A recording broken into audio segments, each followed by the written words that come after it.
Amen. Magandang umaga po, church. Morning. Amen. Sige po, God is good. All the time.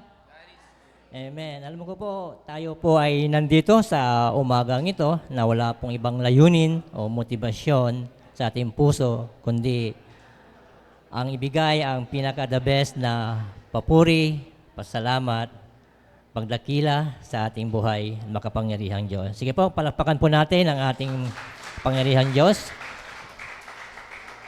At tayo pong lahat ay tumayo sa ating pong pambungad na panalangin. At bago po tayo manalangin, wini-welcome ko po ang bawat isa, maging sa mga naka-online, manonood, welcome po. Good morning po sa lahat. Sige po, tayo po yung manalangin.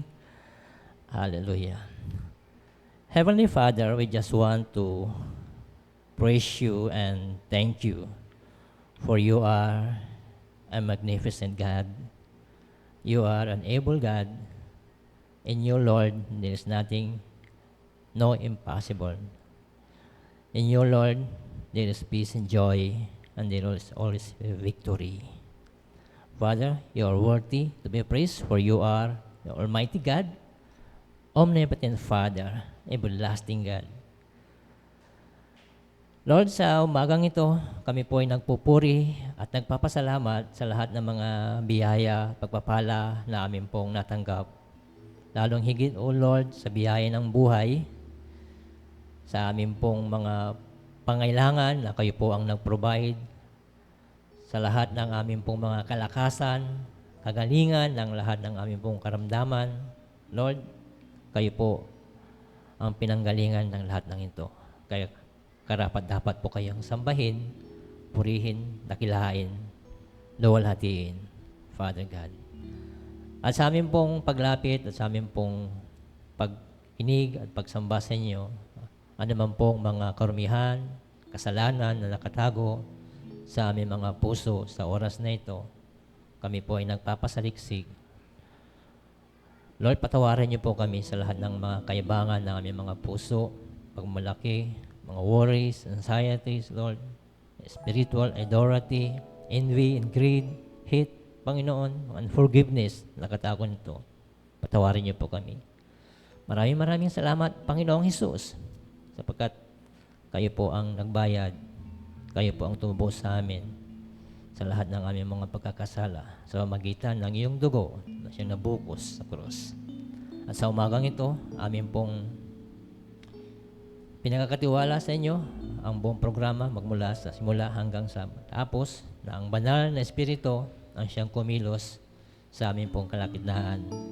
Maraming salamat po, Panginoon, sapagkat kami ay inyo pong dinala sa lugar na ito ng ligtas, mapayapa, taglay ang kagalakan sa aming mga puso. Maraming salamat, Panginoon, sa patuloy na pagbukas ng aming pong isipan sa pamagitan ng banal na Espiritu na makita po namin palagi ang iyong kadakilaan, ang pag-ibig. Amin po makita ang aming sarili na wala po kami magagawa apart from you. Kaya Lord, malaya po Lord na ang banal na Espiritu mag-minister sa aming kalakinaan sa oras na ito. Ang lahat ng papuri, ang lahat ng pagluwalhati, pasalamat, pagdakila, tanging sa'yo lamang, Ama. This is our prayer in Jesus' name. Amen at amen. Palpakan po natin ating Panginoon.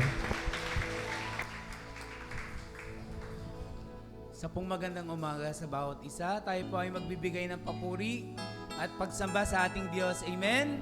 Tayo po ay mag-aawitan, sasamba at magbibigay ng papuri sa ating Diyos. Sabi niya, kung hindi tayo aawit, kung hindi tayo magpupuri, ang mga bato ang magpupuri sa Diyos. Hahayaan po ba natin yon?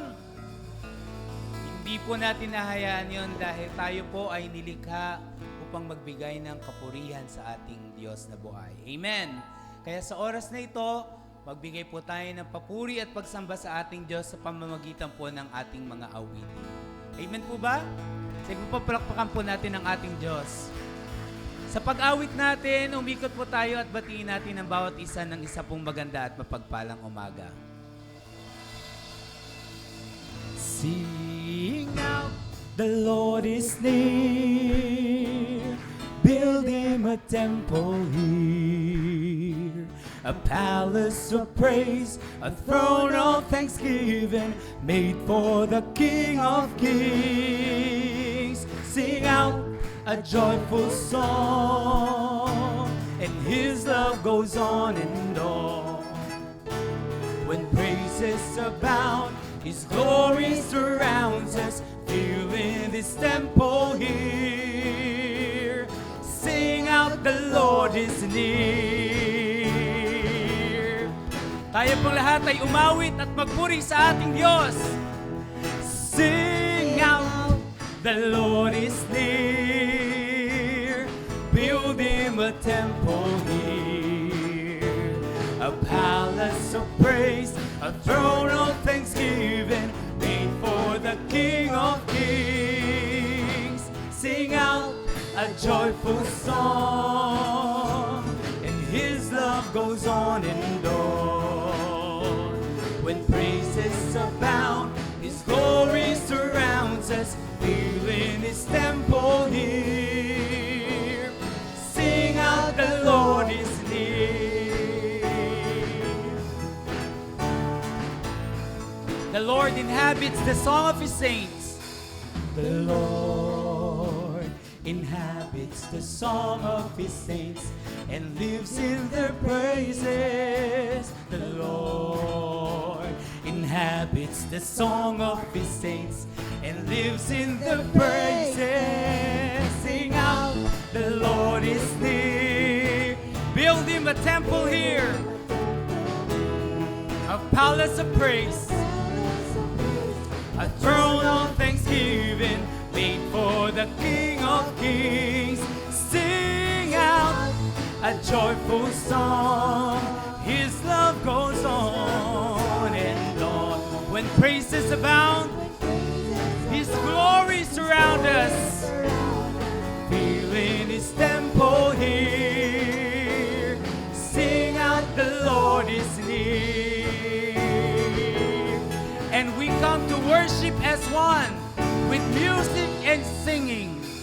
We come to worship together as one, with music and singing. Rejoice in all that the Father has done. Let's lift up an offering. Sing out, the Lord is near. Build him a temple here, A palace of praise, a palace of praise, a throne of thanksgiving, made for the King of Kings. Sing out a joyful song, his love goes on and on. when praises abound, His glory surrounds us, filling his temple here. Build him a temple here.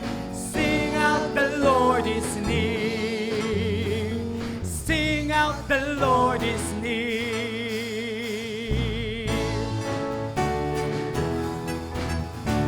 Sing out. Sing out. we're going to sing praises to you, Lord. Sa lahat ng gagawin namin, Panginoon, ay upang mapapurihan ka, maluwalhati ka sa aming mga buhay, Panginoon. Sa aming mga buhay, O Diyos, may mga suliranin, may mga bigati, pero lagi naming tatandaan, Panginoon, the battle is yours. When the mighty men of the tribe of Judah faced the enemy, they were told by God not to be afraid. He would give the victory. He said, lift up a song and lay down the sword. For the battle is mine, says the Lord. The battle is mine, says the Lord. Sing unto the Lord our God. Sing unto the Lord, make a joyful sound. Lift your voices and let your praise resound. Sing a victory song in a time of war. Trust in Jesus.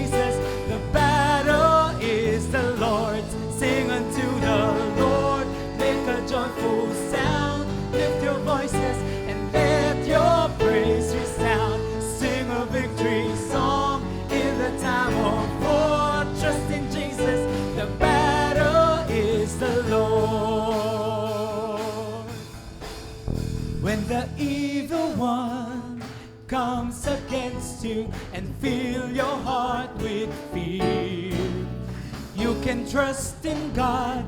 He will never leave you. He promised to be near.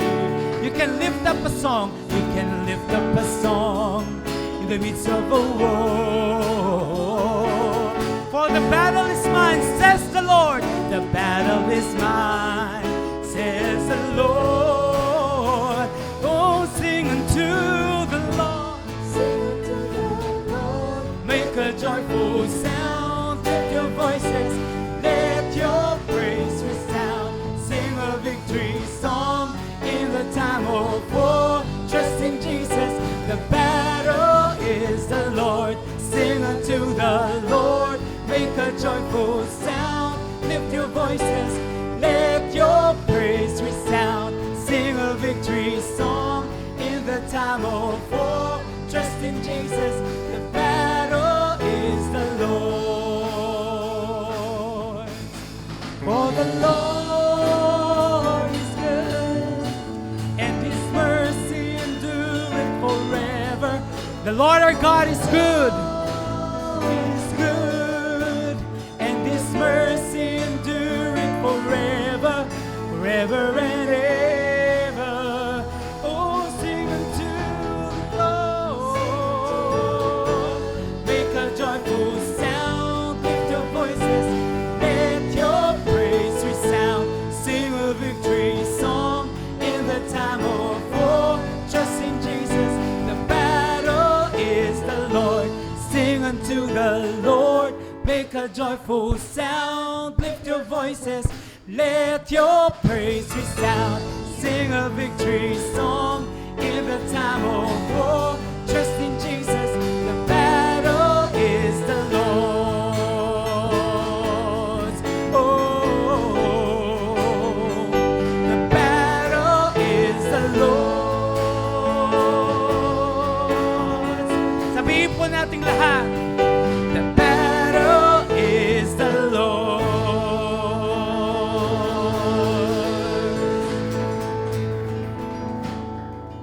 We give you praise, Lord.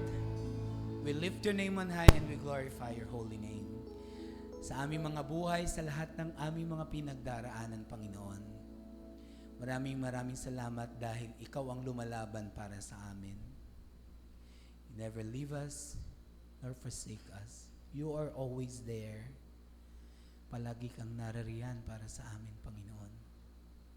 Kaya ang mga puso namin ito ay lubos na nagpapasalamat sa inyong kabutihan, sa lahat ng katugunan, Panginoon, ng aming mga dalangin, sa kaligayahan, Panginoon, sa kapayapaan ng isip at ng puso, Panginoon, dahil sa mga dinaranas namin, Panginoon, na suliranin, palagi kang naririyan, O Diyos. Kaya sa oras na ito, Panginoon, bilang isang iglesia mo, Panginoon, kami lumalapit sa inyo na may pusong mababa, ng may pusong inaamin na wala kaming magagawa kung wala ka. Kaya nais ka naming itaas, nais ka naming papurihan sa pamamagitan po ng mga tinig na ito, sa pamamagitan ng mga kamay na ito, sa pamamagitan ng mga puso, Panginoon, na inaamin na tanging ikaw lamang sa aming mga buhay. To Him who sits on the throne and unto the Lamb, to Him who sits on the throne and unto the Lamb,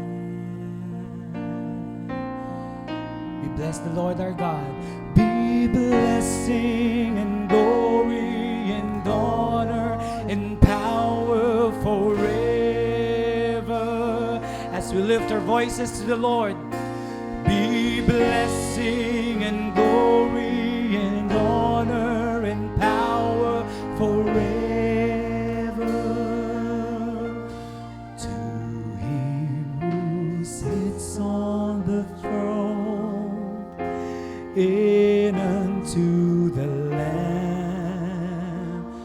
To him who sits on the throne,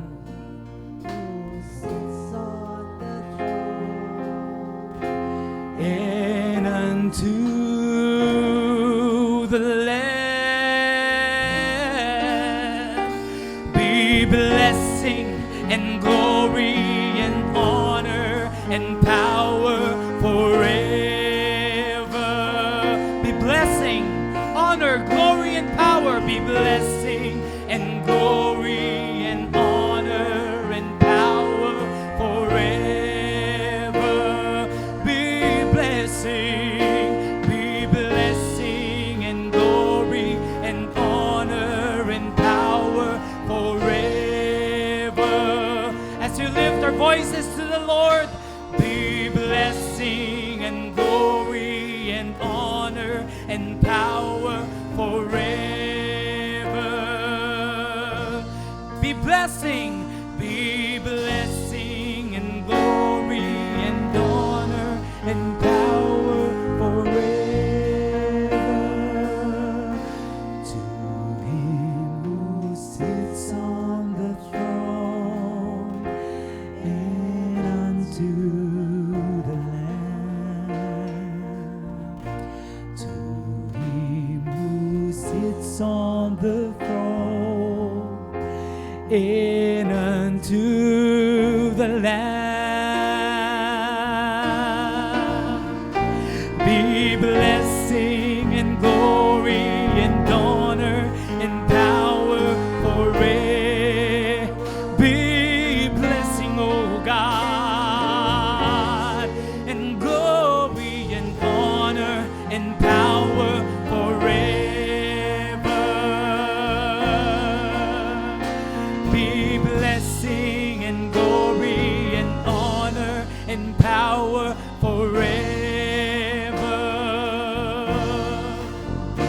Be blessing and glory and honor and power forever.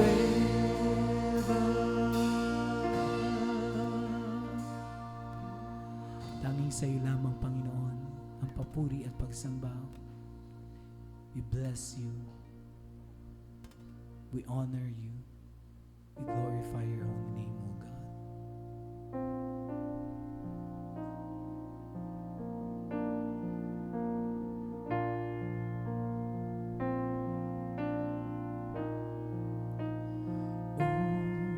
The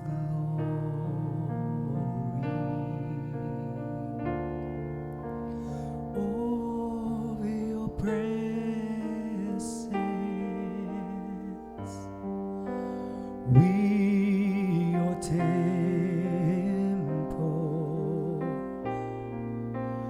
give you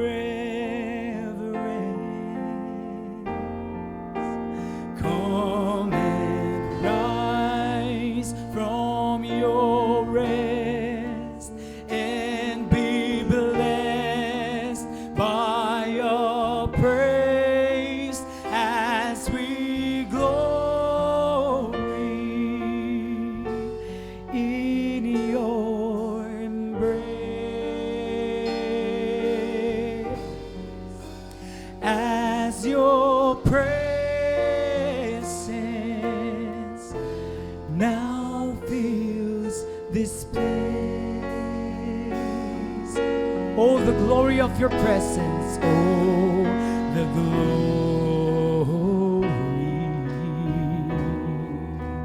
of your presence, we your temple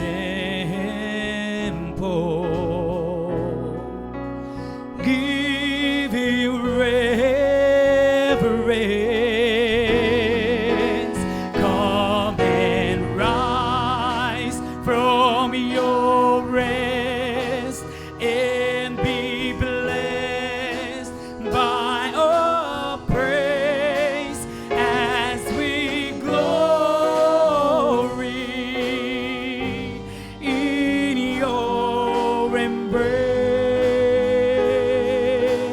embrace. As your presence now fills this place. Sabihin po natin sa ating Diyos, Jesus, oh glorious, create in us a temple,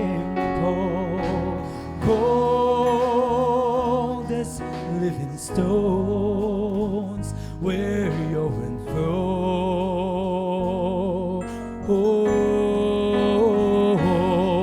And as you rose from death in power, so rise within our worship, rise upon our praise, and let the hand that saw you raise clothe us in your glory, Lord.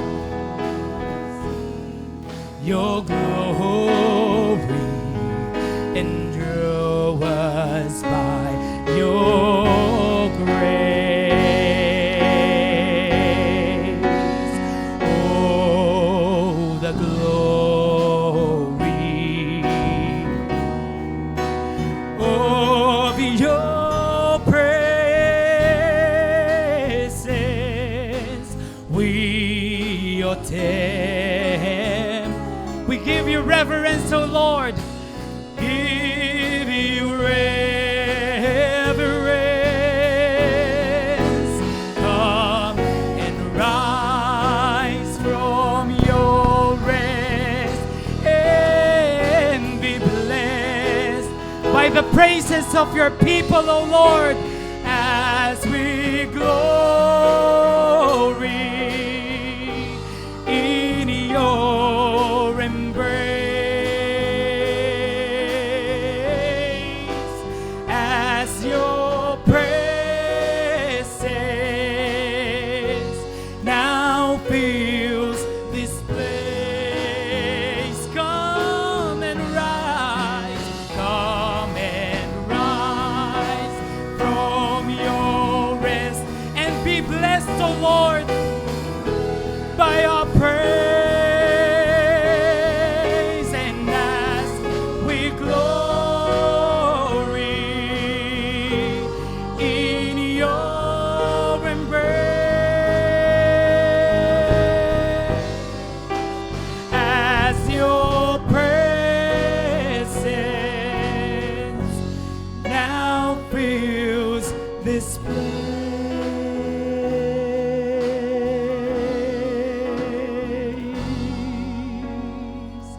And we glorify and worship your holy name, O Lord. Ikaw ang karapat-dapat na tumanggap ng papuri at pagsamba. In Jesus' name we pray. Amen. Purihin po natin ang ating Panginoon. Glory to God! Hallelujah! Hallelujah, O Lord. Thank you, Father.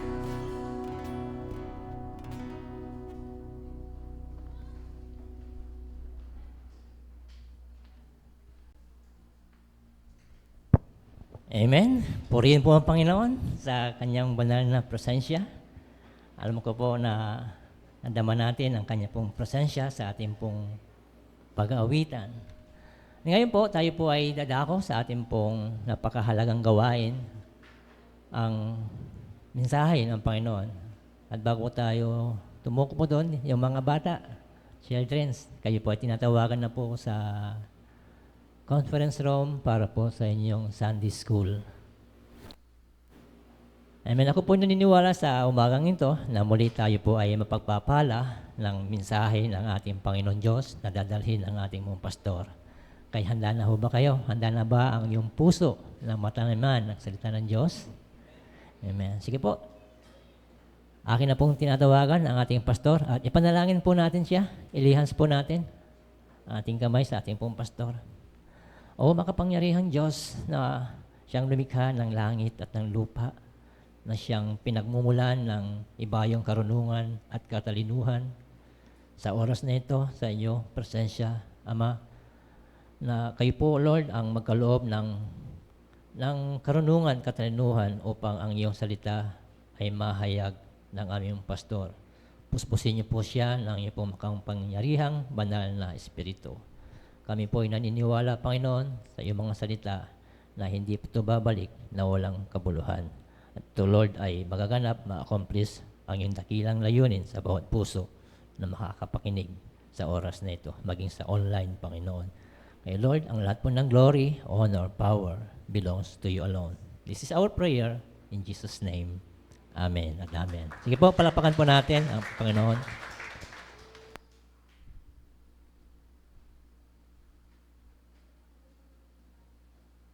God, naririnig niyo po ako sa likod. Para yatang medyo malakas, ano ho? So, paki-adjust lang po ng kaunti. Praise God, hallelujah. Napakagandang mga awitin na muli pong napaaala-ala sa atin nung panahon po na tayo ay tinawag ng Diyos. I think iba po sa inyo, mga 1990s, 1980s, at yan pong mga awitin na yan ay nagpapaalala po sa atin nung tayo po ay nagsisimula pa sa gawain ng Diyos. Kaya sana po, maging advokasya natin po, lalo na sa music ministry natin, na muli nating ibalik po ang mga magagandang awitin, lalong-lalo na nung tayo po ay nakakilala sa Diyos. In fact, ang mga paborito ko po, yung mga papuri songs.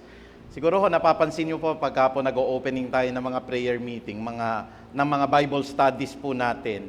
Yun po ay mga lumang tugtugin na alam ko po ay nakakasabay po kayo, ano ho? Kasi that was mga 1980s, mga 1990s. Okay din naman po yung mga bagong awitin ngayon, but atin pong titignan na ang mga lyrics po talaga niya ay deeply rooted po in the Word of God. Kaya po yung atin pong pinag-aaralan, ugnayan. Pakisabi nga ho natin, ugnayan. Ano-ano na ho ba yung mga ugnayan na atin pong na-preach, na talakay po natin sa Bible studies? Nandyan po yung ugnayan ng Diyos sa tao. Naalala niyo po yon? Dati tayo po'y kaaway ng Diyos. Yun po yung natural na relasyon natin. Pero nung nakakilala tayo kay Jesus, tayo ngayon ay tinuring na nakaibigan. Ang laki ng pagbabago na yun, ha? I would rather na ako'y kaibigan ng Diyos kaysa ako'y maging kaaway ng Diyos.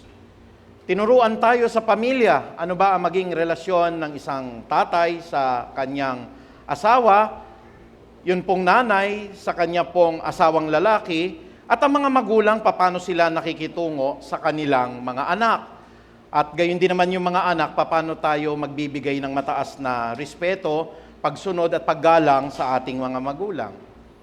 Tinalakay ho natin yung pakikitungo po sa kapwa, kapitbahay, mga kaopisina natin, yung atin pong mga kasamahan po sa makaibigan po natin, mga mag-anak, di ba? And then kung naalala nyo po, pati yung ating relasyon sa kaaway, na huwag kayong matutuwa pag napapahamak yung kaaway. Amen po ba yun? Huwag nating isapuso na, buti nga, naku, wag po. Dahil binasa natin sa Bible po yan, pati po yung kaaway, hindi dapat tayo nagtatanim ng masamang kalooban. At ngayon naman po, bilang isang church o bilang isang iglesia, ang ating pinuno ay walang iba po kundi si Kristo. At tayo po, gaya ng sinasabi ko po, ang kaligtasan natin ay tinitignan ng Diyos sa isang personal na paraan. Ibig sabihin, it's between you and God. Pero ang papuri natin na ginagawa natin yun collectively as a church. We, your temple, give you reverence. Sabi po ng inawit natin kanina. Sapagkat sinasabi po ng Biblia in the book of 1 Corinthians chapter 6, hindi ba ganinyo alam na kayo ang templo ng Diyos? Do you not know that your body is the temple of the Holy Spirit who is in you, whom you have received from Christ? You are not your own, you are bought at a price, and therefore, you should honor God with your body. Kaya yung katawan na ito ay tinatawag nating church. Ulitin ko po, ang church po, kalipunan ng mga mananampalatayang tinawag ni Jesus. Hindi po yan organisasyon, hindi po yan fraternity, hindi po yan samahan. Kasi marami po ngayon, ang church po nagiging fraternity. Pag halimbawang may sinabi ka sa church namin, kukuyugin ka namin, sama-sama kami mamaya. Nakabalita na kayo ng ganong church? Kaya wag na wag nyo po silang titirahin sa kanilang pananampalataya kasi pagkalabas nyo po rito, buong fraternity po sila, kukuyugin kayo. Hindi po yun yung church. At hindi po yun yung kabanalan na tinuturo po. A church does not give blind obedience to its pastor.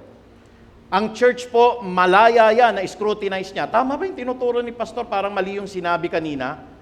Hindi ko susundin yun kasi wala sa Bible yun. Yun po ang healthy church. Pinag-aaralan niya yung sinasabi ng pastor and he does not give blind obedience. Basta sinabi ni pastor, tumalon sa building, tatalon ako. Sinabi ni pastor, magbigay ng buong sweldo ko, bibigay ko lahat. That is not the healthy church. At sa umagang ito, para lalong tumatagpo yung pananampalataya ng Peace of Harvest at ng iba pong makikinig ngayon, pag-aaralan nun natin ang ugnayan po ng ulo at ng ugnayan ng katawan. Pastor, anatomy ba yan? Hindi ho bahagi ng katawan literal na pag-aaralan po natin. Kaya para maunawaan po natin kung ano po yung ugnayan ng ulo at ng katawan, tayo po lahat ay yumuko at manalangin, magpasalamat po tayo sa ating dakilang Diyos. Ama naming makapangyarihan, ikaw ang nagbibigay ng karunungan, ikaw ang nagbibigay ng katalinuhan. Ang mga bagay na ito'y baliwala kung hindi po kami kakasihan ng inyong santo at banal na Espiritu. At ang inyong Espiritu ay ibinibigay nyo sa mga taong mapagpakumbaba, sa mga taong marunong umibig. At sa umagang ito, Panginoong Ama, kami po ay nagsisisi, inaamin po na kami po ay may sakit, na kami po, Panginoong Ama, ay hindi makakaabot sa iyong kalwalhatian. Patawarin niyo po kami, Ama, sa lahat ng aming pagkakasala, maging ito man po ay sinasadya o di sinasadya, malaking kasalanan man o maliit, ito man ay hayag o di hayag, ikaw ang nakababatid ng aming puso, ng aming isipan at ng aming pong buong pagkatao. Kaya po, Panginoong Diyos, lumalapit kami, inaamin naming lahat bilang Peace of Harvest po, ang nagawa naming pagsalangsang laban sa inyo. O Banal na Espiritu, you are the greatest advocate, you are our teacher.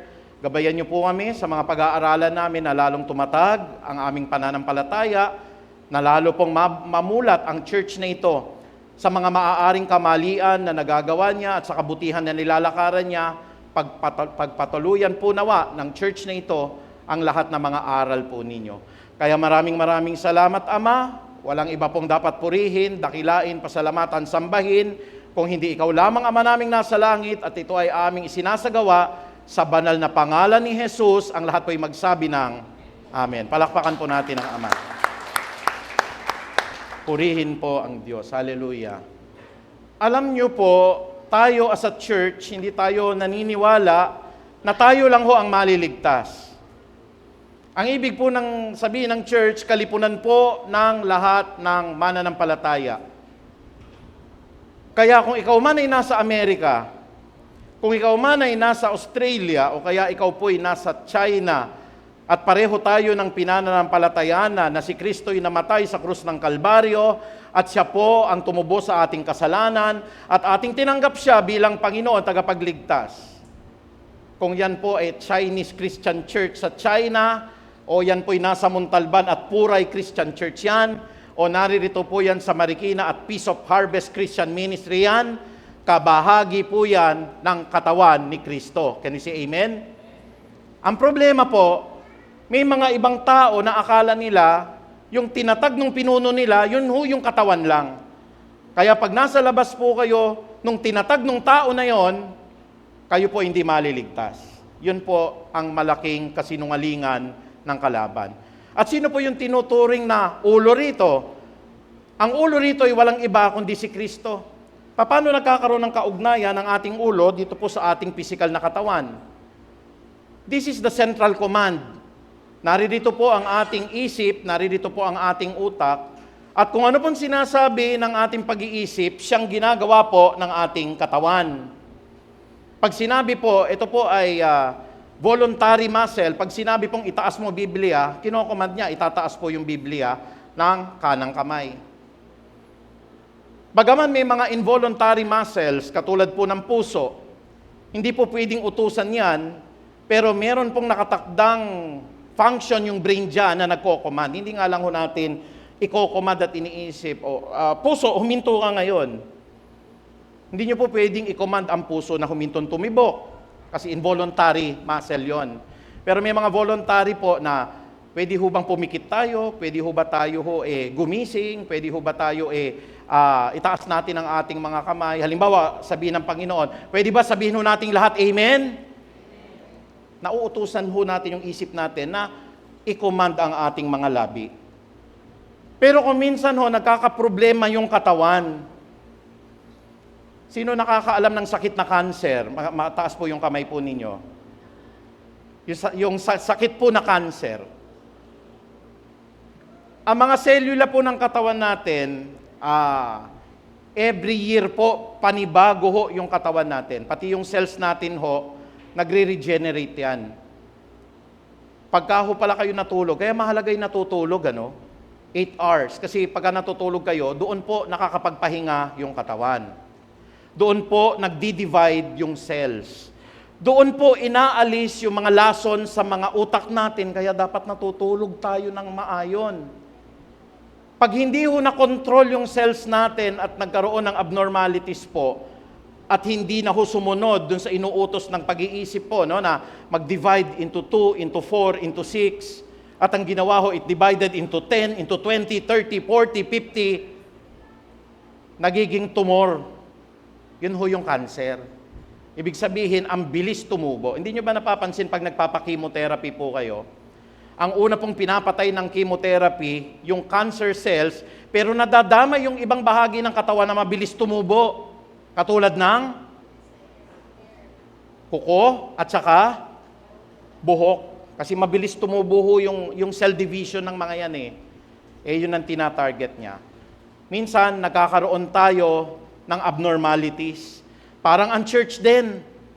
Pwede hong maging abnormal yun pong function ng church kung hindi natin uunawain ang mga salita ng Diyos. Sana wag magkamali ang Peace of Harvest. Minsan ang ating autoimmune system, yung katawan po natin, may white blood cell po yan.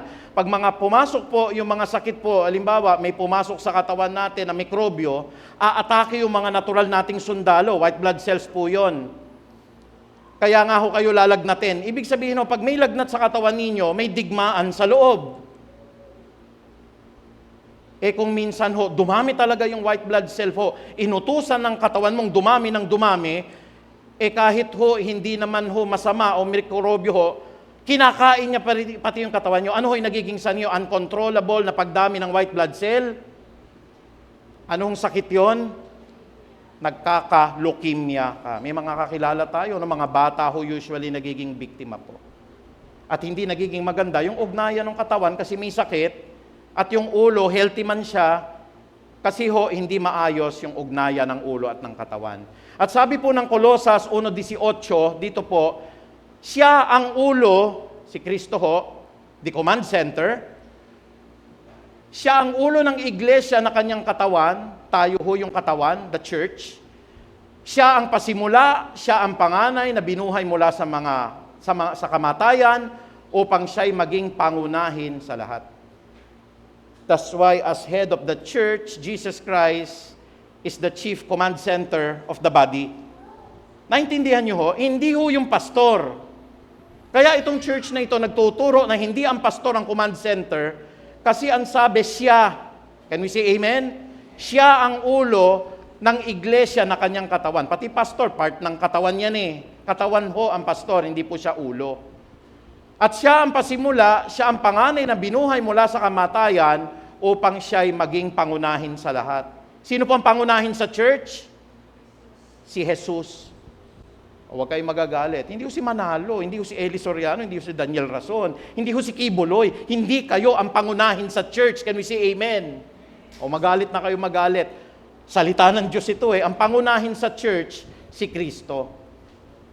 Tignan nyo may nilatag ang Biblia ang 7 churches, 2 ang healthy ang katawan, 5 po may sakit. Tignan natin isa-isa. Sana matuto tayo Peace of Harvest at tignan natin saan tayo nakalagay ngayon. Una, may mga churches po, ayan po, na sinasabi nating iglesia na iniwan niya ang kanyang unang pag-ibig. What is your first love? Siyempre, first love natin si Jesus Christ.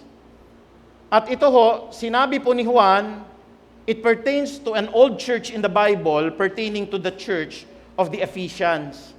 Kaya sa mga Epeso, pabasahin yung aklat ng Epeso, maraming tinuro dyan eh. Ang sabi po ng pahayag 2 hanggang 4, alam ko ang mga ginawa mo, ang iyong mga pagpapagal, at ang pagtsatsagang, at ang iyong matyagang pagtitiis. Alam kong hindi mo kinukonsinti ang mga masasamang tao. Sinubok mo ang mga nagsasabing sila'y apostol, at napatunayan mo na sila ay huwad. Alam ko rin na matyaga ka, ikaw ay nagtitiis ng maraming hirap alang-alang sa akin at hindi ka sumusuko. Praise God, maganda ho yung ugali ng church na ito. Pero meron siyang kahinaan. Baka nakaklasify po ang church natin. Ang sabi ng verse 4, subalit may isang bagay na ayaw ko sa iyo. Ano po yung sabi ni Jesus Christ sa church na ito? Iniwan mo ang pag-ibig mo noong una. Ang gaganda ng mga katangian, ano? Pero meron siyang malaking kahinaan sa Diyos. Ano po yung sabi? Nagpapagal yung church. Nagtitiis yung church. Hindi niya kinukonsinti yung masasamang tao. Pinagsasabi niya, dinidisiplina niya sa loob ng church. Magaling itong church na ito sana. Bakit to? Pag may mga propeta o mga pastor, kinikilatis niya. At pagkahubulaan, ine-expose niya. Pero ang sabi ng verse 4, may isang bagay na ayaw ko sa iyo. Nung simula lang pala siya masipag, nung simula lang pala siya nagtsatsaga, nung simula pa lang pala ng Peace of Harvest, kaya tayo masipag. Nung una pa lang tayo, attend tayo ng prayer meeting, Bible studies, pero nung kinalaunan, ang sabi ng verse 4, subalit may isang bagay na ayaw ko sa iyo. Bakit ho? Iniwan mo na ang pag-ibig mo noong una. Sayang, kasi nung una, yung church na ito, mapagpagal. Uy, ang sipag. Kaya nga tinawag na Peace of Harvest, humahayo. Nagpapakalat ng salita ng Diyos, nagbibigay ng tracts. At matyaga siyang nagtitiis. Anak ko, dumating man yung mga pagsubok, nakatayo pa rin yung kapatid. At ano pa hong sabi? Ayan, hindi niya kinukonsinti yung masama sa church. Kapatid, dederechahin kita, hindi tama yung ginagawa mo. Magalit ka na kung magalit, pero sasabihin ko sa iyo na ikaw ay hindi lumalakad sa kalooban ng Diyos. Wow, very good. Palakpakan natin po ang Panginoon. Kung ganyan po, praise God. Ano ho? Sana ganun po ang Peace of Harvest. Pero, may isang bagay na ayaw ko sa iyo. Dati yun. Pero ngayon, hindi na. Bakit? Umalis na kami sa first love namin eh. Ganun ba tayo, Peace of Harvest? Baka katulad din tayo ng iglesia ng taga-Epeso po. Tayo ho masigasig nung una, talagang minamatyagan natin yung mga aral po. Mali yan, pastor, hindi po dapat natin tanggapin yung mga sinasabi ng kabilang church. Very good. Nakatatag po siya, nakatindig po siya sa katotohanan, pero nung unang taon lang, nung ikalawang taon lang, 10 taon lang, 32 years, wala na. Wala na ang first love ng Peace of Harvest Christian Ministry. Tayo po ba yung iglesyang tinutukoy na iniwan niya yung kanyang unang pag-ibig? O baka naman tayo ho yung ikalawa? Ikalawa, sabi po dito, meron pong iglesyang nananatiling tapat hanggang uli. Sabi nyo nga ho, Smyrna. Huwag nyo kakalimutan yung mga churches na mabubuti ha. Yung Efeso ho kasi, mabuti nung una, pero bandang huli, nawala yung first love. Pero yung iglesia po ng Smyrna, sabi po ng pahayag 2:10, huwag kang matakot sa mga pag-uusig na malapit mo ng maranasan o danasin. Makinig ka't ipabibilanggo ng diablo ang ilan sa inyo bilang pagsubok. Magdurusa kayo at sa loob ng 10 araw, ang sabi rito, manatili kayong tapat hanggang sa kamatayan at gagantimpalaan kita ng korona ng buhay. Nakita nyo na ho ba yung mga churches po sa Africa? Kaya parang, kung titignan ho natin, parang mahihiya tayo sa ating sarili. May mga churches po doon sinusunog. Yung pastor ho, kinakaladkad, pinapatay. Yung mga members po, umaawit, ginigiitan ng leeg. Tapos tayo po rito, wala lang aircon, ayaw na nating magsimba. That's the difference po ng church sa Africa at saka yung church dito. Baka hindi pa tayo nakakaabot dito po sa standard po ng Smyrna ng Church of Smyrna, no, ng iglesia ng Smyrna, kasi ito ho talagang, itong church na ito, walang luxury. Itong church na ito, wala pong comfort sa loob. Ito pong church na ito, uusigin. Ito pong church na ito, magdurusa. Sabi nyo nga ho, uusigin at magdurusa. Palagay ko, wala pa tayo sa level ng ganon. Kasi malaya tayo dito sa Pilipinas. Kanina kung gusto nyo pong pumunta rito, okay lang. Nakaupo kayo, nakakuha kayo ng upuan ninyo. Anytime po na gusto nyong lumabas, umalis, dala nyo Biblia ninyo. Marami po nito sa Africa, marami po nito sa China, pinagpapapatay po yung mga pastor doon. Marami po nito sa South America po, may mga cannibals po doon. At yung mga cannibals so, kinakain minsan ho yung mga pastor, yung mga misyonaryo po doon. Na kung gusto ho natin talagang makamtan yung korona ng buhay, ito ho dapat atin pong malakaran, yung tayo'y uusigin at tayo ho ay ipabibilanggo ng dyablo. Kaya nga sana ho, wag tayong magdaramdam na, ay, sa Peace of Harvest po, wala na kaming special privilege po dyan. Bakit? Wala na kaming libreng reseta. Tuloy lang kayo kapatid. May libreng reseta man kayo, wala na po yung nagbibigay po sa atin ng mga libreng gamot po sa ospital dahil tinawag na po siya ni Lord. Pero huwag kayong aalis po. Bakit po tayo aalis? Hindi po yung tao na yun ang pinaglilingkuran natin, hindi yung benepisyo po. Ang pinaglilingkuran natin sa Peace of Harvest ay si Kristo. Amen po ba? Kaya ako nabibless ako sa mga nanatiling naririto.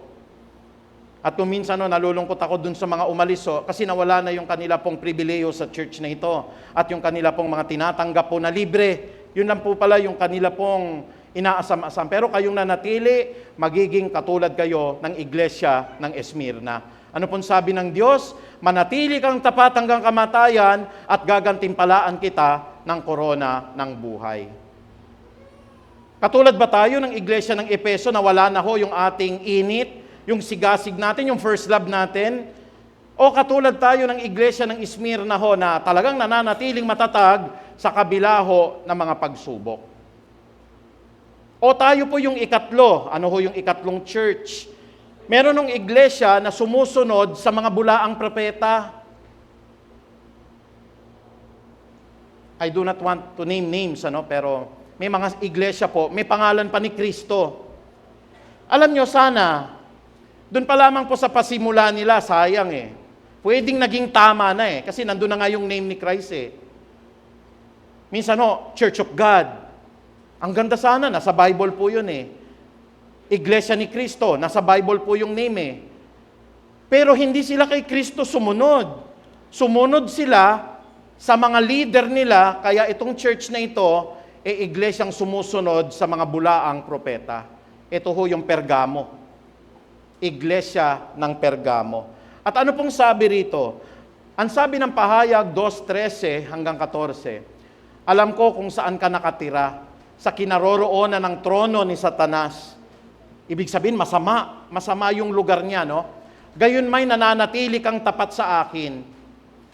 Alam niyo, ang kahanga-hanga sa mga church na ito, organize, maagang dumating, talagang sagana magbigay po sa mga ikapo. Malilinis sila pagka nakita nyo organize yung church. Kumbaga sabi po ng Panginoon, nananatili kang tapat sa akin, hindi mo tinalikuran ang iyong pananampalataya sa akin kahit noong si Antipas na tapat kong lingkod ay patayin diyan sa kalagitnaan ninyo sa lugar na tinitirahan ni Satanas. Pero, sayang ito po'y tapat sana sa Diyos. Pero ang sabi po ng verse 14, subalit may isang bagay na ayaw ko sa iyo. Ano po yon? May ilan sa inyo na sumusunod sa katuruan ni Balaam na nagturo kay Balak upang mahikayat ang mga Israelita na magkasala.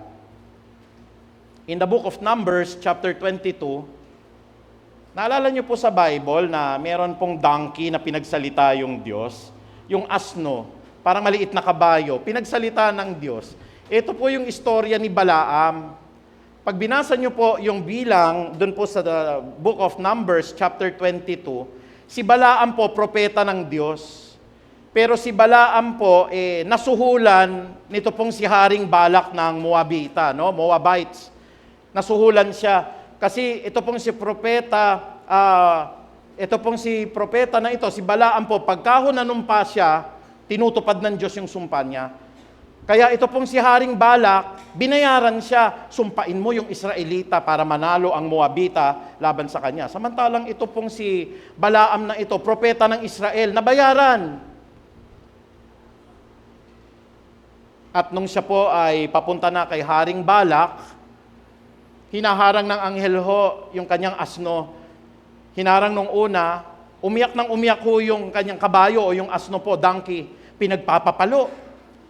Sumunod ho na daanan na pinuntahan nila, nagpakita yung anghel sa sobrang takot ho ng asno, umiyak, pinagpapapalo.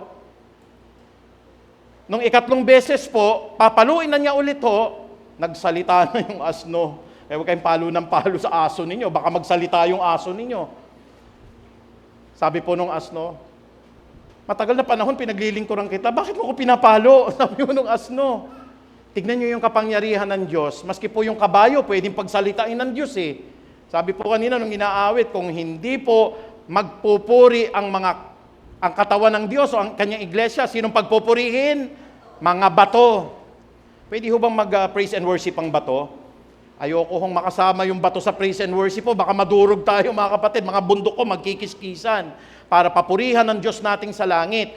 Kaya tayo na lang magpuri. Can we say amen? May mga churches sumusunod sa mga katulad ni Balaam, nababayaran. Sumusunod po sa pastor nila dahil ang pastor po nila ay dakilang sugo. Ayan nagpaparinig talaga ang Biblia eh. Ang pastor po nila the most sensible preacher in the world. Ang pastor po nila is the good man in the house. Ang pastor po nila the anointed son of God. Walang special title ang pastor na ganun, kapatid. At pag naglalagay ka ng special title ng ganyan, ikaw po ay kabilang sa iglesia ng Pergamo. Ang mga members mo ay nakikinig sa mga bulaang propeta. Kaya alam niyo po yung mga tunay na churches, very critical yan, open-minded yan. Kanina nung sinabi ni pastor dito, namali siya ng verse. Okay ho yun kasi hindi perfecto pastor. Ibig sabihin, nag-iisip ka parang Bereans. Hindi ho bulag. Sabi ng pastor natin, tumalon tayo ng 3 beses. Talo naman. Anong significance nun? Sabi ng pastor natin, palakpakan natin ang Diyos. Palakpakan nga natin ang Diyos. Praise God. Tama ho ba yun? Pinaklakpakan natin ang Diyos? Pag inisip nyo, nakalagay po, ang bawat kamay papalakpak sa Diyos. Pero pag sinabi ko, palakpakan natin ang pastor dahil pogi. O tingnan nyo, nag-iisip ang church nito. Amen? Can we say amen? Natutuwa ako na di-develop po ang critical thinking ng church na ito. Mga bulaan din po kayo dahil po nagsabi akong pogi ako, palakpakan naman kayo ho. Umalis kayo sa church na ito, kapatid. Pero pag ganun ho, ba't ako papalakpak? Sabi nga ni pastor, papalakpakan lang natin ang Diyos. Pag sinabi kong, palakpakan natin si Kristo, praise God. Pero kung palakpakan natin yung tao, ba't ako papalakpak sa'yo? Can we say amen? Baka ho katulad tayo ng iglesyang sumusunod sa bulaang propeta. Pagka ganyan po, nakakatakot. Or ika-4 po tayo, baka naman po tayo yung church o iglesia na sumasamba sa Diyos-Diyosan. The Church of Thyatira or iglesia ng Thyatira. Ano pong sabi dito? Alam ko ang mga ginawa mo, ang iyong pag-ibig, katapatan, paglilingkod at pagtsatsaga. Sayang. Alam ng Diyos, matyaga yung church na yan, maibigin ang church na yan, siya po'y naglilingkod matyaga. Nalalaman kong ang mga ginagawa mo ngayon ay higit kaysa nung una. Ngunit ito ang ayaw ko sa iyo. Pinapayagan mo si Jezebel. Hindi ho ito yung sirena, no? Ito po'y isang reyna, doon po sa panahon ng Old Testament, na kinontrol niya yung kaharian ng Israel. Ang asawa niya po si King Ahab. Ito yung sinasabi ko. Kaya mga babae, wag niyong ia-under ang asawa niyo. Galit ang Diyos po dyan. Etong reyna na to, siya yung naging hari. Sunod-sunuran si King Ahab sa kanya. At ito po'y nagre-represent ng Diyos-Diyosan sa loob ng church. Ang ganda ng church na ito. Sana, bakit ho? May pag-ibig siya. Sabi nyo nga ho, pag-ibig. O itong church na ito, may pag-ibig eh.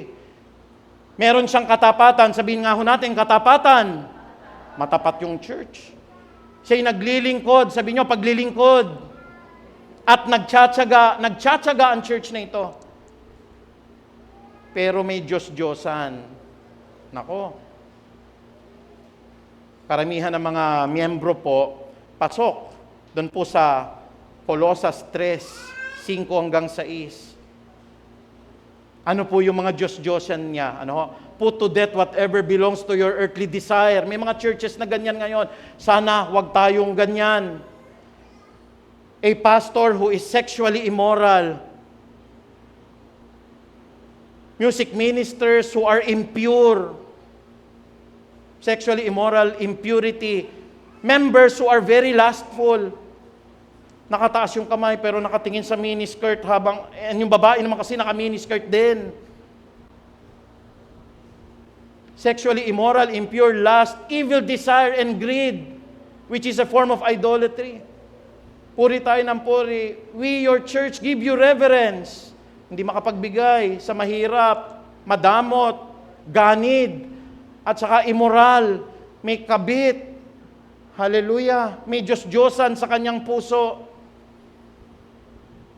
Ay hindi rin tayo magiging marapat na church sa ating Panginoon. Baka tayo po'y church ng Thyatira. Tatandaan nyo nagsimula po ito, may pag-ibig, may katapatan, naglilingkod at nagtsatsaga. Pero hindi nila ina-address yung kasalanan ng sexual immorality. Marami may kabit.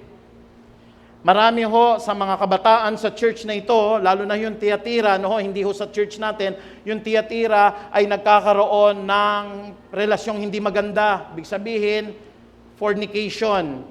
Diyos-Diyosan din ho yun. May mga lustful yung puso, lustful yung mata, materialistic po, lumalakad po sa karnalidad. Yan po ang church ng Thyatira. Ibig sabihin, may mga Diyos-Diyosan po sila. May mga bagay na humihigit kay Kristo habang sila'y sumasamba sa Diyos, supposedly sa Espiritu at katotohanan. Kaya nga sabi po ng Colossians chapter 3 verse 5, put to death whatever belongs to your earthly desire. Patayin na nga ninyo ang lahat ng mga masasamang sangkap ng inyong katawan. Sexual immorality, impurity, lust, evil desire, and greed, which is a form of idolatry. Iglesyang sumasamba sa Diyos-Diyosan. Kaya ako pa, pag pinipreach ko ito, nilalagay ko po sa puso ko, naku Lord, wag ako magkakamali rito. Kasi ako ang leader ng church na ito, baka po yung church na ito, mahawa sila sa akin. Bakit to? Immoral yung pastor, may kabit yung pastor. Kasi po dapat ina-address natin yan. Ano pong sabi? Ngunit ito ang ayaw ko. Pinapayagan mo si Jezebel, ang babaeng nagpapanggap na propeta, na turuan at linglangin ang aking mga lingkod. Si Jezebel po is an image po of lust, greed. She's an image po of sexual immorality, impurity. Tapos ang church nakikiapid sa ganon. Baka po tayo ay katulad ni Thyatira.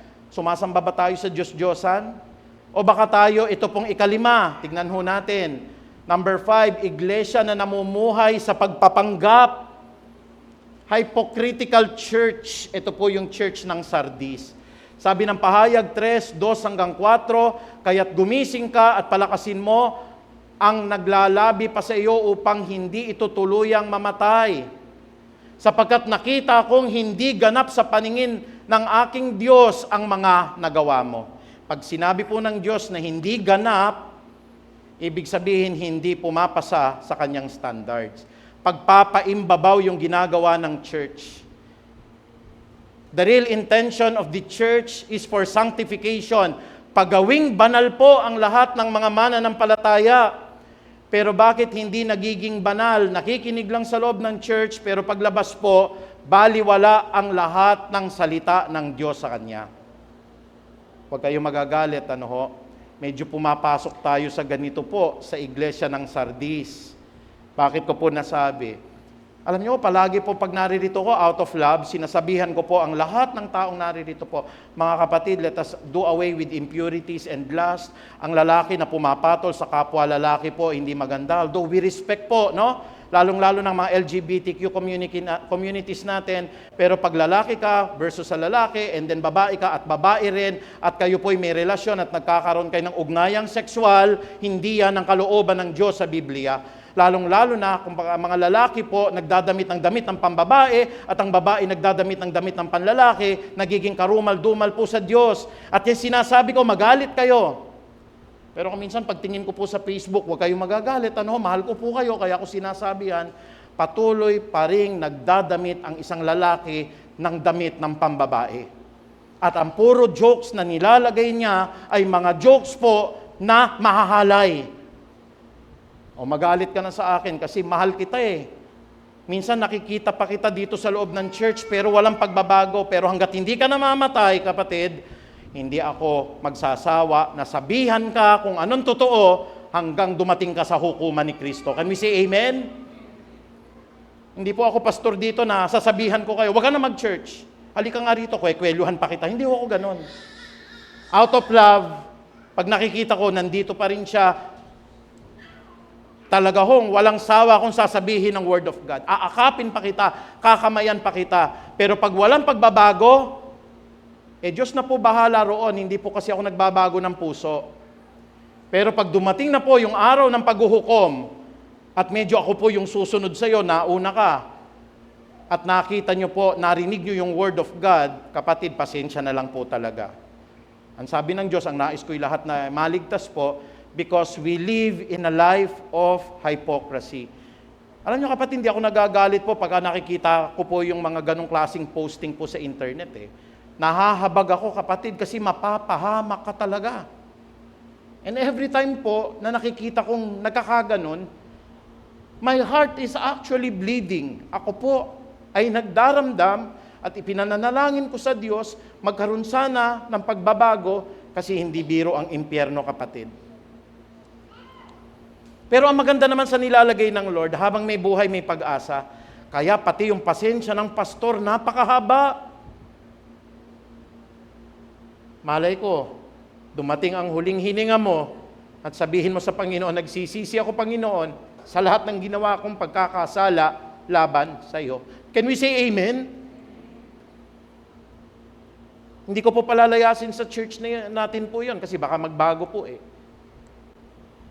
Pero pag minsan nakikita ko, durug na durug ho yung puso ko. Kasi anak mo rin yun eh. Amen po ba? Sabi ko, Lord, baguhin mo yung heart niya. Kasi ikapapahamak niyo po yun, kapatid eh. At kaya namin po sinasabi dito po yun, yan po yung mga kasalanan po talaga na ina-address ng Diyos na sana po'y baguhin natin. Pero hindi ako magsasawa sa iyo, kapatid. Hanggat ako'y pinatatayo ng Diyos dito, ayoko po na tayo'y maging katulad ng church ng Sardis. Nagpapanggap lang pala tayo. Ika-6, tayo po ba ikatulad ho ng church ng Philadelphia? Kaya pala may lugar sa US, ano ang tawag nila Philadelphia? Kasi yung Smyrna pala, tsaka yung Philadelphia po, yung pinaka magandang church. Ano po ang sabi dito? Sana itong role model natin, kapatid. Ano ho? Sabi ng pahayag 3:8 hanggang 10, alam ko ang mga ginawa mo at alam kong kaunti lamang ang iyong kakayanan, ngunit sinunod mo ang aking salita. Ito po yung church na aminado siyang makasalanan, wala siyang masyadong kayamanan, pero naging tapat ka sa akin, ang sabi ng Diyos. Kaya't binuksan ko para sa iyo ang isang pinto na hindi maisasara nino man. At tignan mo, palalapitin ko sa iyo at paluluhurin ang mga kampo ni Satanas na nagpapanggap sa mga Hudyo, ngunit hindi naman at sa halip ay nagsisinungaling. Ano po ang pangako ng Diyos sa iglesia ng Philadelphia? Malalaman nilang minamahal kita sapagkat tinupad mo ang aking utos na magtiis. Iingatan naman kita sa panahon ng pagsubok na darating sa lahat ng tao at sa lahat ng buong daigdig. Dito ho nabuo yung aking pananampalataya at paniniwala na yung mga tunay na church po, sabi po dito, iingatan kita sa panahon ng pagsubok. Ito po yung pag-aaral natin one of these days na magkakaroon po ng pre-tribulation. Ito po yung mga church, maging tapat lang tayo ho. Bago ho dumating ho yung digmaan, bago dumating po yung matinding pagsubok, iingatan tayo. Anong mangyayari sa church? Boom! I-rapture ng Panginoon. Pagkatapos ho, darating ho yung 7 taong kapighatian. Pero wala na po tayo. Can we say amen? Ni-rapture na tayo, nandun na ho tayo sa langit ho. Bakit ho nasa langit na tayo? May pangako ang Diyos eh. Kaya nga ito po yung isang pinangahawakan ko at naniniwala po ako sa pre-tribulation. Kukunin ng Diyos ang lahat ng kanyang hinirang bago dumating ang pagsubok. Nangako siya ho sa church ng Philadelphia eh. Yung iba ho kasi naniniwala, habang nandun po sa taghirap, kalagitnaan tayo kukunin. Mid-tribulation. Yung iba naman, dadaan muna tayo sa paghihirap. Pag hikahos na po mga Kristiyano, tsaka ho tayo kukunin. Post-tribulation. Anong gusto nyo ho? Pre-tribulation, mid-tribulation, or post-tribulation? Mas gugustuhin ko po, hindi na tayo maghirap. Can we say amen? Kaya ako naniniwala po ako sa pre-tribulation dito. Kukunin tayo bago ho dumating ang atin pong Panginoong Hesukristo. Andun na ho tayo sa alapaap na po. Sana katulad tayo ng Philadelphia, ano ho? Na tayo ho, ang sabi po ng Biblia, tinutupad natin ang utos ng Panginoon. Ano ho yung katangian kanina ng iglesia ng Smyrna ho? Ano ho yung katangian kanina? Ito ho, tinutupad yung utos. Yung Smyrna, ano ho? Wala na ho nakikinig.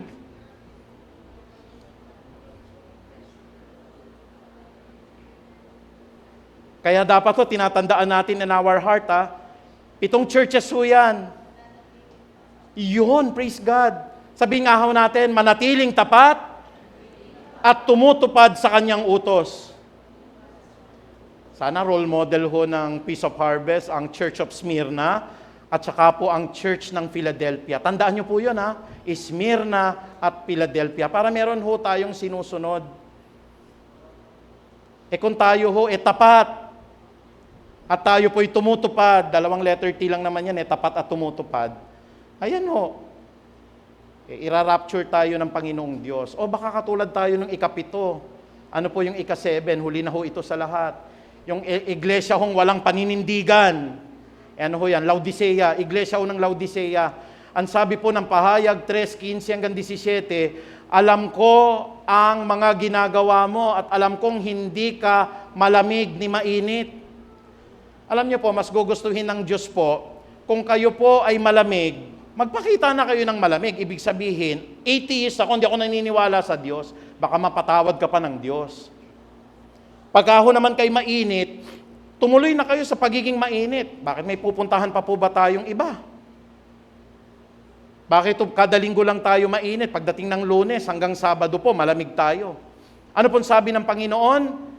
Mabuti pa kung ikaw sana ay malamig o mainit. Ngunit dahil ikaw ay maligamgam, hindi ka mainit ni malamig, isusuka kita. Walang kaligtasan ng church na ito.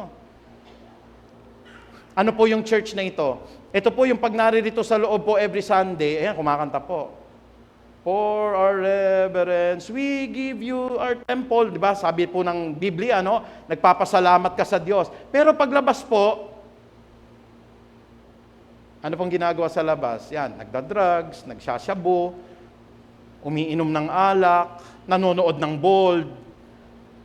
Tapos walang pinagkaiba po. Nakikipag-green jokes pa rin po sa mga kasamahan. Ikaw po yung numero 1 basigulero dun sa kapitbahay niyo. Pero pagpunta ulit po dito ng linggo, for the glory. Hallelujah. Yung pala ho, ikaw po, walang paninindigan. Ito ho yung mga churches na may pastor, pag tinanong nyo ho, pastor, okay lang ho ba kami na magkaroon ng relasyon sa kapwa lalaki? Okay lang, kasi God is love. Ayan ho yung, walang paninindigan na church ho yan. Ito po yung church na nagtanong, pastor, okay lang ho ba na, for example po, nakakanood po kami ng mga pornografiya, kasi makabataan naman ganyan din ako ng kabataan. Okay lang yun. Napapatawad naman tayo ng Diyos 70 times 7 pa nga. Wala kang paninindigan na pastor kung ganun ka, kapatid. Ito ho yung church na, pastor, magbibigay ako ng malaking love gift po. Magkano ho? 1 million. Praise God. Numero 1 sabungero sa church natin. Operator ng pogo sa loob ng church ho natin. At saka kubrador ng weteng. Tinanggap ni pastor. Pastor, masama ho ba ginagawa ko? Hindi, paunlarin mo pa para marami kang mabibigay. Walang paninindigan yung church na yan. At sana ho, kung may mga tindahan po kayo, at nako-convict kayo, no, hindi po naman sinasabi kong iwanan na ninyo. Ako po naniniwala talagang masama po yung sigarilyo sa katawan. Can we say amen? Palitan nyo na lang ho yung sigarilyo ng bigas. Meron ako nagtanong yan dati sa akin, no, Pastor, yung amin pong pagpapatay naman natin yung sigarilyo ho, masisira yung tindahan namin, yun yung pinakamabili ho sabi ko po, handa ho ba kayong iwanan ho yung mga binibenta ninyong makasalanan? Alang-alang na pagpalain kayo ng Diyos. Umiyak. Opo, pastor. Nagbigay ng wisdom yung Diyos. Palitan nyo na lang ng bigas. Naku, lalong pinagyaman ng Lord. Mas maraming bumili ng bigas kasi mas mahalagang bigas sa sigarilyo. Amen po ba? Lalong pinagpala ng Diyos. Di ba napakahirap po sa isang mayaman na pumasok po sa kaharian ng Diyos? Gustong-gusto po nung mayaman po, halimbawa, na siya po ay makakilala sa Diyos, pero ang negosyo niya po, mamasang siya. Alam niyo, mamasang, nagbebenta po ng mga prostitute, iiwanan mo talaga yung trabaho niyo po na yon. Kasi meron pong mga churches na walang paninindigan. Pero pag nakakita kayo ng church, ang pastor po ay hindi sinasamba. Ang pastor po, walang special na titulo. Pagbabaho rito, pwede nyo pansinin, pwede nyo hindi pansinin, okay lang. Ang pastor ho, hindi nagtatakda.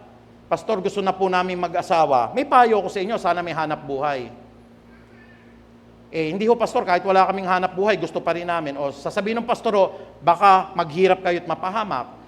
Gusto pa rin namin magpakasal. O sige ho, ikakasal ko pa rin ho kayo, pero nagbigay ng warning si pastor at pagka ho kayo naghiwalay, alam nyo na ho yung consequence. Pero hindi po yung, pastor, gusto ko na po magpakasal. May church po na ganon. Hindi ka pwedeng magpakasal, ikaw yung kanang kamay ko rito. Sabi po nung sister na yun, napakamot Sige ho, kayo po susundin ko dahil boses kayo ng Diyos. Mali kapatid. Church yan na walang paninindigan, kinokontrol mo yung desisyon ng tao. At yung mga church po na yan, marami yan usually. Bakit ho? Walang bawal. Pastor, nandun din ako sa simbahan no, nakaluhod ho ako. May hawak-hawak ho akong rosaryo ho. O sige, okay lang yan. Basta pare-pareho lang naman yan pupunta kay Lord. Pagkatas pumunta sa mosque, nandun din po ako, pastor. Nananalangin din po ako sa Diyos ng mga okay lang yan kasi iisa lang naman. Walang paninindigan yan. Ako naninindigan at mamamatay ako. Si Kristo lamang ang daan, ang buhay at ang katotohanan. Walang sino man makaparoroon sa Ama kundi sa pamamagitan ni Kristo lamang. Can we all say amen? Kung naniniwala kayo doon, mamamatay kayo para kay Kristo, palakpakan nyo ang Diyos. Hallelujah! Ako po ang pastor, wala nang paligoy-ligoy. Okay bang manalangin sa santo? Hindi. Okay ba manalangin sa nanay niya? Hindi rin. Okay ho ba na gumawa na lang na mabuting gawa? Hindi. Maimpyerno ka dyan. Wala kang makakagawang mabuti. Church membership daw? Hindi. Sasabihin ko sa iyo ang totoo, sa pamamagitan lamang ng dugo ni Kristo, kaya ka naligtas. Can we say amen? Sana maging tapat tayo. Sana maging tinutupad natin ang utos ng Diyos. Katulad ng iglesia ng Smyrna at ng iglesia po ng Philadelphia. Alam niyo po yung katangian ng dalawang church na ito? Sino man na mananatili hanggang wakas ang siyang maliligtas. Gaya ng atin pong pangwakas, ang sabi po rito, dito po sa Mateo 24:9 hanggang 13. Babasahin ko na lamang po yung 13, kasi kung mapapansin ninyo kapatid, nung binabasa ko to, kinikilabutan ako Bago maisulat po yung aklat ng pahayag, lahat ng mga katangian sinulat ho rito. Pagkatapos ay kapopotan kayong lahat dahil sa inyong pagsunod sa akin. May isang church doon, sinabi, isasakdal kayo upang pahirapan at patayin. Mga katangian, hindi pa niya ina-itemize po kung kaninong church. At dahil dito, marami ang tatalikod sa kanilang pananampalataya. Ito yung sasambaho sa Diyos-Diyosan, sasambaho mga kapatid sa mga bulaang propeta, mapopoot sila at magtataksil sa isa't isa. Marami ang magpapanggap na propeta, si Balaam, yung sinasabi natin, at ililigaw ang mga ito, at lalaganap ang kasamaan, kaya't manlalamig ang pag-ibig, na wala yung first love. Nung binabasa ko to kanina, kinikilabutan ako kasi yung pahayag na isulat yan so many years before the book of Matthew, pero yung propesiya ng Diyos nagaganap. Pero iisa lang yung katangian ho ng iglesia ng Smyrna, iisa lang yung katangian ho ng iglesia ng Philadelphia. Ang sabi ng verse 13, ngunit ang mananatiling tapat hanggang wakas, ang siyang maliligtas. Tayo po lahat ay tumayo, palakpakan po natin ang Diyos. Hallelujah. Maraming salamat, Ama namin, dakila, mapagpala sa lahat, sapagkat sa umagang ito, itinuro niyo po sa amin ang ugnayan ng ulo, si Kristo, at ng katawan, ang kanyang tunay na hinirang na iglesia. Panginoon, na-inspire po kami sa lahat po ng mga mensahe po ninyo, lalong-lalo na ang iglesia po ng Esmira at ang iglesia po ng Philadelphia, na sana po manatili ang Feast of Harvest Christian Ministry na patuloy po na tapat at tumutupad sa inyong banal na utos. Gayun din naman po ang aming hinihingi, hayaan niyo po na nakatayo kami hanggang sa wakas upang sa kahuli-hulihan ng aming hininga, Panginoon, makamtan namin po ang buhay na walang hanggan. Ang mga aral na ito itinuturo niyo upang magbago ang church. Hindi po upang i-condemn, hindi po upang ang isang church po o isang kapatiran po ay hiyain. Alam niyo, Panginoon, ang laman ng puso ng isang umiibig na pastor, Panginoon, sa kanyang nasasakupan. At ito po, Panginoong Diyos, ay i-lead po siya, o siya po, Panginoong Diyos, ay itungo sa iyo upang ang puso niya ay magbago. We pray also for those brethren na sa kasalukuyan, Panginoong Diyos, na nanatili ang tanikala po ng diablo sa kanilang mga puso. At ako'y naniniwala, Panginoon, sa pag-ibig mo, dahil nanggaling po kami diyan. Sa pagkakataon po na sarado, kandado ang aming mga puso, pero dumating na lamang po yung pagkakataon, sa liwanag ng salita ng Diyos ay nagbukas po ang aming isipan at nagbukas po ang aming kalooban upang makilala ang katotohanan na siyang nagpalaya po sa amin.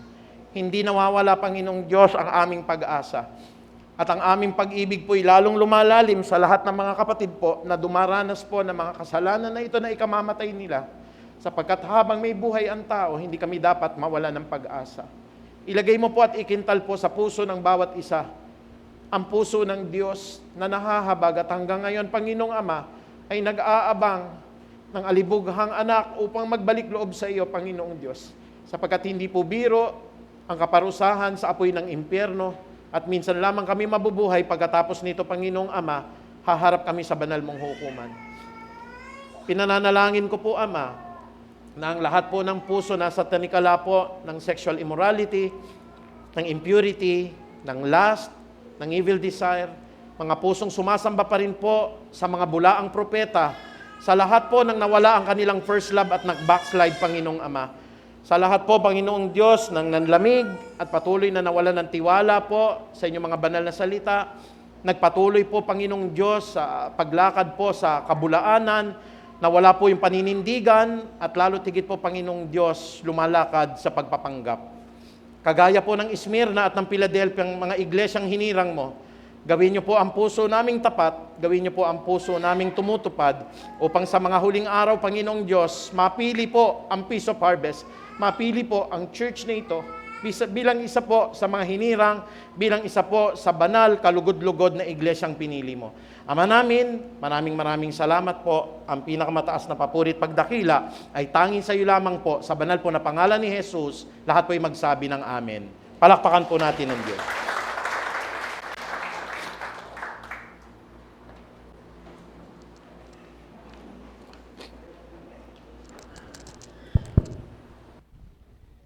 Amen. Purihin po ang Panginoon Diyos at muli tayong napaalalahanan na kanyang banal na salita na alaga po ang maging tapat at tumutupad sa kanyang salita. Maging sa ating pong pagkakalob, tayo ay maging tapat at tumutupad. Sige po, tayo po ay nadako sa ating pong pagkakalob ng ating pong ikapo. At bago po natin gawin ito, pangunahan muna po kayo sa isang panalangin habang inihanda natin ang ating pong tithes and offering. Amen po. Hallelujah. Panginoon Diyos na makapangyarihan sa lahat, kami po ay nagpupuri at nagpapasalamat sa lahat ng mga biyaya at pagpapala na niyo pong patuloy na pinagkakatiwala po sa amin. Maraming salamat po, Panginoon, sa wisdom, guidance and direction. Paano po, Lord, mamahala sa mga negosyo, sa mga trabaho na pinagkaloob niyo po sa bawat isa. Maraming salamat, Panginoon, sa karunong katalinuhan na ibibigay niyo po sa lahat ng mga may hawak po, Panginoon, ng kapong ito na magamit po sa ikalalago, ikalawalhati ng iyong dakilang Pangilan sa iglesyang ito. Thank you, Father God. This is our prayer. In Jesus' name, Amen at Amen.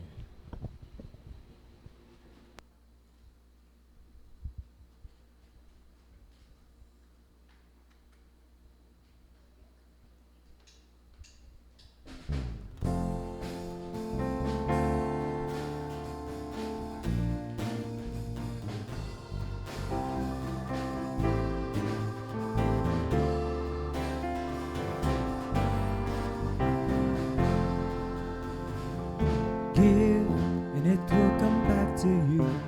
Good measure, pressed down, shaken together, and running over. Give, and it will come back to you.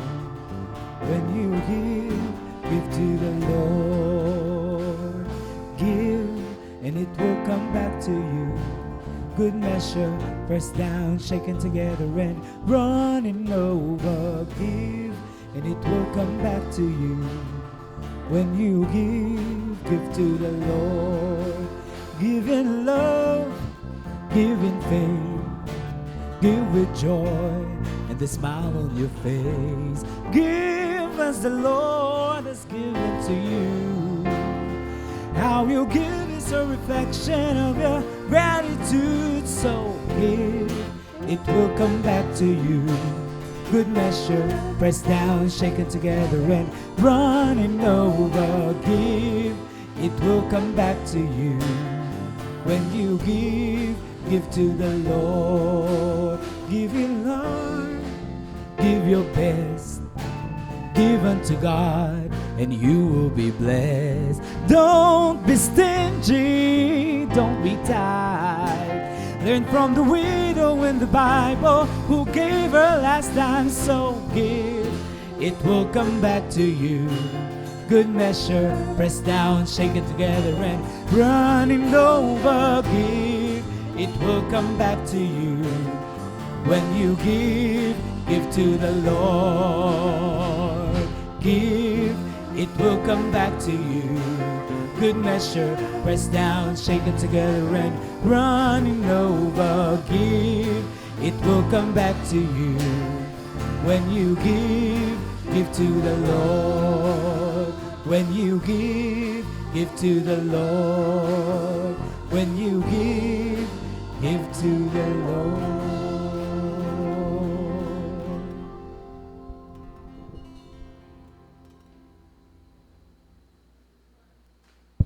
Amen. Yung palang mga kapatiran po natin na naka-online, mga kapatid po natin na nasa ibang bansa, kung gusto niyo pong magpaabot ng yung pong mga tithes and offering, meron po tayong mga bank account na, ayan po, meron po tayong BPI bank account 009733-014722. Ito po ay nakapangalan po sa Feast of Harvest Christian Ministry. Ganon din po tayong dollar account sa BDO. Yan po, 10033031849. Pwede na po diyang deposito yung mga tithes and offering, mga love gift po. Feast of Harvest Christian Ministry ang kanyang account name. Amen po. Sa GCash naman po, ayun po, 0929-113-1947 sa pangalan po ng ating pong treasurer, si Sister Bernice Soriano. Amen po, sa ating pong mga kapatid na naka-online. Ngayon po tayo po idadako sa ating pong mga birthday celebrants. Magmula ngayon hanggang sa susunod na Sabado, August 18, Sister Janet Duawi. Happy birthday, August 18 din, Sister Lesel Dumaget. Happy birthday. August 20, happy birthday, Sister Sonia Di Uloy. Dito po ba siya? August 22. Brother Ken Mercel Absidi. Amen. At August 23, happy birthday, Brother Philip Mendoza at Sister Shirley Soriano. Amen po. Amen. Wala na po. Wedding anniversary.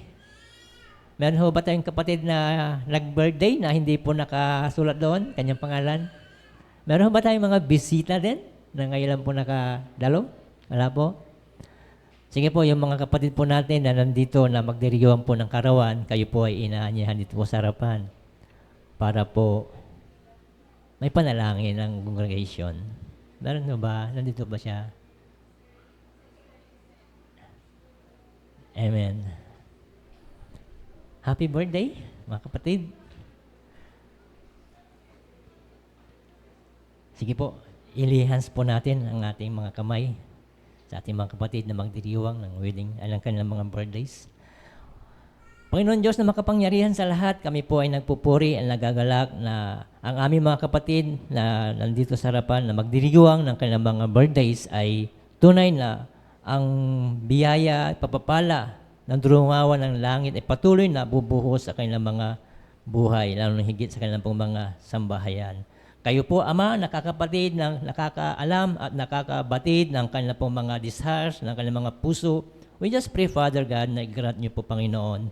At patuloy po, Lord, ang aming panalangin sa kanila, sa malusog na pangatawan, provision sa lahat ng kanilang mga pangailangan, at kaligtasan, Ama, sa lahat ng kanilang mga paruroonan, hedge of protection. At higit sa lahat, Panginoon, dalangin namin patuloy na paglago, paglalim ng kanilang pong ugnayan sa inyo. At magamit sila, Panginoon, sa iyong bahay-sambaan, sa lalo'ing kalalago at kapupuri ng iyong dakilang pangalan sa kanilang mga buhay. Maraming salamat sa pagbuhos ng iyong biyayang papapala, marami pang taon na inyo pong ipapahiram sa kanila. Thank you, Father God. This is our prayer. In Jesus' name. Amen at amen. Happy birthday. Happy birthday, mga kapatid. At ngayon po, tayo po ay dadako sa ating po mga announcements sa August 25. Ang magiging presider po natin, si Brother Boy de los Reyes. At ang ating pong tithes and offering as the attorney, Marlene Rizos. At proud bringer, Jimenez family. Amen po. Youth Fellowship. Ngayon ho ba ito? Ngayon po, mayroon po kayong fellowship, mga kabataan. After ng ating pong gawain sa umagang ito, mangyari po lahat po ng kabataan. Ang kabataan ba, below 60 years old, kabataan? Lahat po, alam niyo po, kung kayo po ay kabataan pa, manatili po kayo at alam ko po kayo po ay magpapala dahil meron po kayong mahalagang mga gawain, lalo na po sa pag-aaral ng salita ng Diyos. Bible study, patuloy po, every Wednesday po yan. Alas 7 ng gabi at ang ating pong prayer meeting, patuloy din po araw-araw. Ang ating pong Dawn Watch, 5 a.m. to 6 p.m. At ang ating pong night prayer every Friday, Saturday, at Monday. Amen po. At sa mga kalalakihan po, mayroon po tayong, tuloy. Next week po, mayroon po tayong fellowship dito. Hapon po yon, alas 2 ng hapon. Ano pong gagawin natin? Meron po tayong church maintenance. Nakikita niyo po to? Ayusin po natin yan. Amen, mga kalalakihan. Kung meron po kayong oras, available po kayo, alas 2 po ng hapon, babalik po tayo dito. Set nyo na po yung mga oras niyo, mga men's ministry. Hindi lang po to men sa mga kabataan din. Kung available po kayo, mga kabataan na lalaki ang kailangan namin kasi sila yung mga malalakas. Amen po ba? Mga men's ministry, amen? Amen. Sige po, purihin po ang Panginoon. Tayo po ay tapos na. At tinatawagan ko na po muli ang ating pong pastor para po sa further announcement at closing prayer at benediction. Pastor Archie Rizos.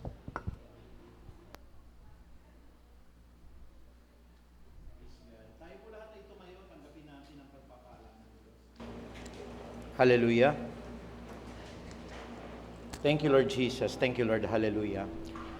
Muli, Panginoong Ama, sa pamagitan ng kapangyarihan ng Diyos na nasa langit, ang pag-ibig ni Kristo Jesus, ang napakikipisan po ng Kanyang Santo at Banal na Espiritu, muli po'y binabasbasan ko po ang inyong kawan, ang iglesyang hinirang ninyo, Panginoong Ama, na sa amin pong panalangin, maging katulad po kami ng iglesia ng Esmirna at ng iglesia ng Philadelphia, Panginoon, na manatili po ang patuloy naming katapatan at ang patuloy naming pagtupad sa lahat ng inyong mga utos. At sa pamagitan po ng biyaya na ito, binitawan, Panginoon Diyos, ni Moses, 4,000 taon na po nakakaraan, binibitawan ko po sa lahat po ng hinirang ninyo, ng mga kapatiran po ng Peace of Harvest Christian Ministry. Pagpalain nawa at ingatan kaming lahat ni Yahweh, kahabagan nawa at subaybayan kami ni Yahweh, lingapin nawa at bigyan kami ng kapayapaan ni Yahweh ngayon at magpakailan paman. At gaya din naman po ng mga panalangin ni Haring David, Panginoong Ama, sa aklat po ng awit 23:6, binibitawan ko po ang lahat ng blessings na ito, that surely goodness and love will follow us all the days of our lives, and we will dwell in the house of the Lord forever. Pagpalain niyo po ang Feast of Harvest Christian Ministry. Ang pinakamataas na papurit pagdakila po ay tanging sa iyo lamang po. In Jesus' mighty name we pray po. Amen. Praise God. Purihin po ang Panginoon. Tapos na po tayo sa ating gawain. Paalala sa mga may talento, yung may mga interest sa pagkanta, pagtugtog ng mga instrument. Welcome na welcome po kayo sumali sa Praise and Worship. Baka ito na yung pagkakataon nyo para magamit ninyo yung talento o yung regalo na ipinagkaloob sa inyo ng ating Panginoon. Amen? At sa pag-uwi po natin, baunin natin ang mensahe ng awitin na ito. Lagi po nating tatandaan sa hinaharap po natin sa buhay, mga suliranin. The battle is the Lord's, hindi po sa atin yan. Kaya idulog natin sa Panginoon, sa pananalangin, at ang katugunan po ay nasa Kanya. Amen? Sige po, palakpakan natin ang ating Panginoon. We give you praise, Lord, and we glorify your holy name.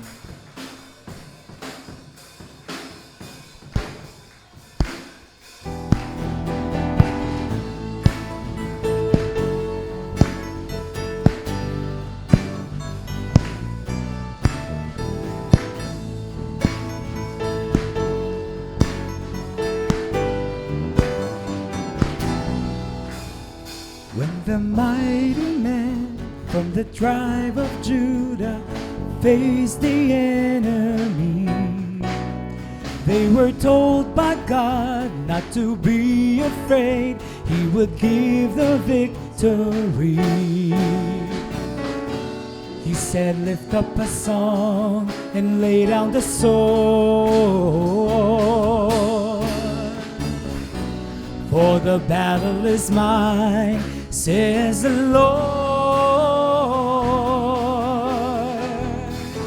Sing unto the Lord, make a joyful sound, lift your voices, let your praise resound. Sing a victory song in the time of war. Trust in Jesus, the battle is the Lord. Sing unto the Lord, make a joyful sound, lift your voices, let your praise resound. Sing a victory song in the time of war. Trust in Jesus, the battle is the Lord.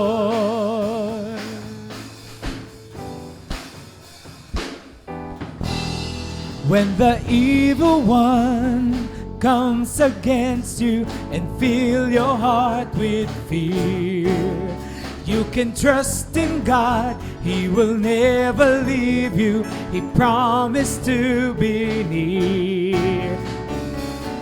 You can lift up a song in the midst of a war, for the battle is mine, says the Lord. Oh, sing unto the Lord.